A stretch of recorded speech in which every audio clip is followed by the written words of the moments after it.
सीढ़ियां चढ़ते चढ़ते चूलिंग की हालत खराब हो चुकी थी। तभी सामने से एक सीनियर सिस्टर उसे नोटिस करती है। किसी को इतने धीरे और बेदम होकर चढ़ते देख वो चौंक जाती है और पूछती है, कौन है माँ, और यहाँ क्यों आई हो? जैसे ही चूलिंग को एहसास हुआ कि किसी ने उसे देख लिया है, उसकी जान में जान आई।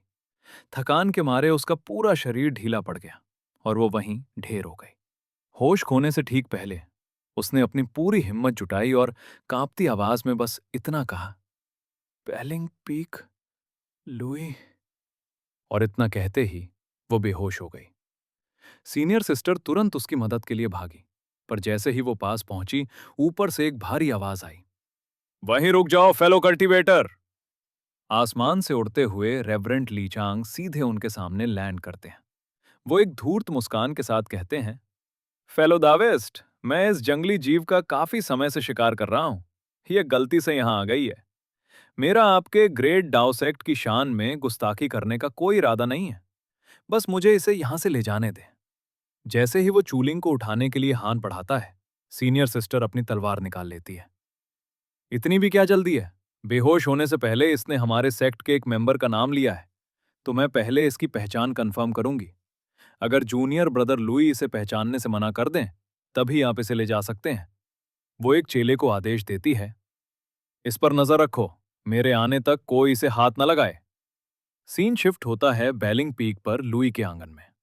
सीनियर सिस्टर बाहर से आवाज देती हैं, जूनियर ब्रदर लुई, गेट पर एक औरत घायल हालत में मिली है। वो खुद को चूलिंग बता रही है। क्या तुम उसे जानते हो? अंदर से लुई की ठंडी आवाज आती है, कौन है वो? सिस्टर कहती हैं, चूलिंग। लुई एक पल के लिए रुकता है, फिर बेरुखी से जवाब देता है, नहीं, मैं ऐसी किसी औरत को नहीं जानता। लुई का ध्यान अपनी ट्रेनिंग से जरा भी नहीं भटकता। बाहर से सिस्टर कहती हैं, ठीक है, अगर तुम उसे नहीं जानते तो मुझे इस मामले में पड़ने की जरूरत नहीं। लुई फिर से दोहराता है, मैंने कहा ना, मैं उसे नहीं जानता। सीनियर सिस्टर ठीक है कहकर वहां से चली जाती हैं। अंदर सिस्टम हैरानी से पूछता है, होस्ट, क्या आप उसे सच में मरने के लिए छोड़ देंगे? लुई अपनी आंखें खोलता है और मुस्कुराते हुए कहता है, क्या तुम भूल गए पिछली जिंदगी में उसने मेरे साथ क्या किया था? वो अपने गले पर हाथ फेरते हुए इशारा करता है और कहता है, पर फिक्र मत करो, मैं गारंटी देता हूं वो मरेगी नहीं।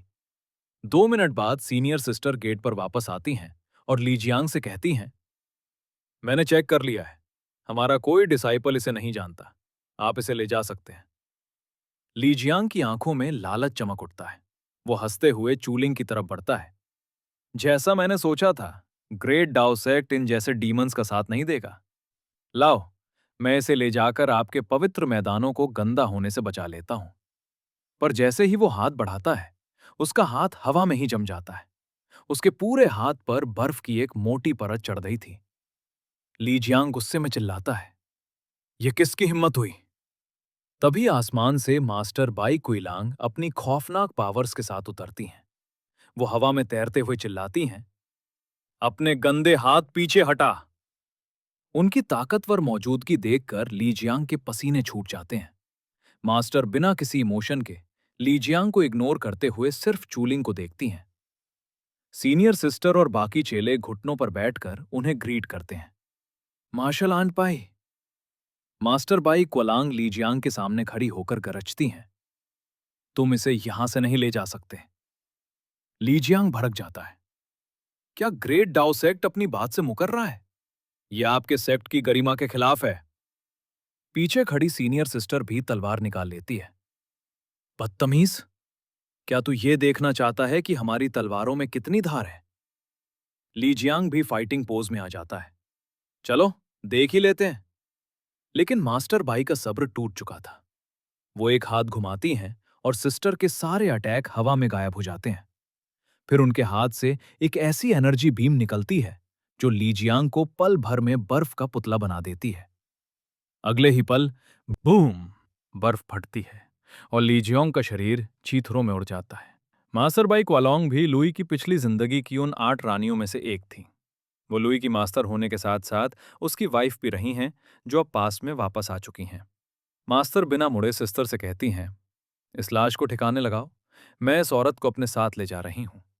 सीन बदलता है एक ऊंचे पहाड़ की चोटी पर, जहां हीलिंग आर्ट्स की एक्सपर्ट सीनियर सिस्टर रहती हैं। चूलिंग बिस्तर पर पड़ी आखिरी सांसें ले रही है। मास्टर बाई को परेशान देख सिस्टर पूछती हैं, ये इतनी बुरी तरह घायल कैसे हुई? मास्टर बाई एक आह भरती हैं। जब मैं इसके पास पहुंची ये अधमरी हो चुकी थी। बस इसकी विल पावर है जो इसे जिंदा रखे हुए है। हीलर सिस्टर थम्स अप दिखाते हुए मुस्कुराती हैं। फिक्र मत करो, जब तक इसमें जान की एक बूंद बाकी है, मैं इसे ठीक कर दूंगी। थोड़ी देर बाद चूलिंग की आंखें खुलती हैं। वो बुदबुदाती हैं, यंग मास्टर। मास्टर बाई उसके पास आती हैं। तुम जाग गई? चूलिंग कहती है, सिस्टर बाई, यंग मास्टर कहाँ है? वहां खड़ी हीलर सिस्टर के कान खड़े हो जाते हैं। वो मन ही मन सोचती है, ये मामूली सर्वेंट लड़की हमारे सेक्ट की इतनी बड़ी मास्टर को सिस्टर कह रही है। क्या चल रहा है यहाँ? मास्टर बाई निराशा से कहती हैं, लुई अभी अपनी सिक्लूडेड कल्टीवेशन में है। वो बाहर नहीं आया। चूलिंग खुश हो जाती है। तो क्या यंग मास्टर ने मुझे बचाने के लिए आपको भेजा? मुझे उनसे माफी मांगनी है। मैंने उन्हें गलत समझा। वो मुझे जबरदस्ती नहीं हथियाना चाहते थे, बल्कि वो तो मुझे प्रोटेक्ट कर रहे थे। हीलर सिस्टर का चेहरा ये सुनकर लाल हो जाता है। वो ख्यालों में खो जाती है। जबरदस्ती हथियाना? हे भगवान, ये कैसा घोटाला है? मास्टर बाई को सिस्टर की जासूसी देखकर गुस्सा आता है। वो उनके कंधे पर हाथ रखती हैं, जिससे सिस्टर की घिग्गी बन जाती है। सीनियर सिस्टर, क्या आप थोड़ी देर बाहर जाने की तकलीफ करेंगी? मुझे इससे कुछ प्राइवेट बात करनी है। हीलर सिस्टर शर्माते हुए बाहर निकलती हैं। हाँ हाँ, तुम दोनों जी भर के बातें करो। अंदर मास्टर बाई चूलिंग से कहती हैं, चूलिंग, आज के बाद मुझे सिस्टर मत कहना। मुझे सीनियर बाई कहो। पिछली जिंदगी में जब मेरे शरीर में कियोस पॉइजन फैल रहा था, तब लुई ने मुझे बचाने के लिए एक अनअवॉइडेबल एक्ट किया था।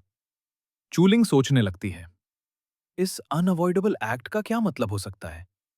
तभी मास्टर बाई को एहसास होता है कि हीलर सिस्टर अभी भी दरवाजे से कान सटाकर बातें सुन रही हैं। वो चिढ़कर अपनी पावर से पूरे कमरे को एक सीलिंग फॉर्मेशन से लॉक कर देती हैं। बाहर हीलर सिस्टर बेचारी आवाज सुनने की कोशिश कर रही थी, पर अचानक सब सन्नाटा हो गया। डैम इट, ये मेरा कमरा है और इन्होंने मुझे ही बाहर लॉक कर दिया। आखिर ये किस लेवल का स्कैम था जो मुझसे भी छिपा लिया? तो दोस्तों, चूलिंग जिंदा तो बच गई है, पर अब मास्टर बाई उसके साथ क्या प्राइवेट बात करने वाली है? और लुई की पिछली जिंदगी के और कौन से राज खुलने वाले हैं? अगला चैप्टर बहुत बड़ा होने वाला है। मिस मत करना।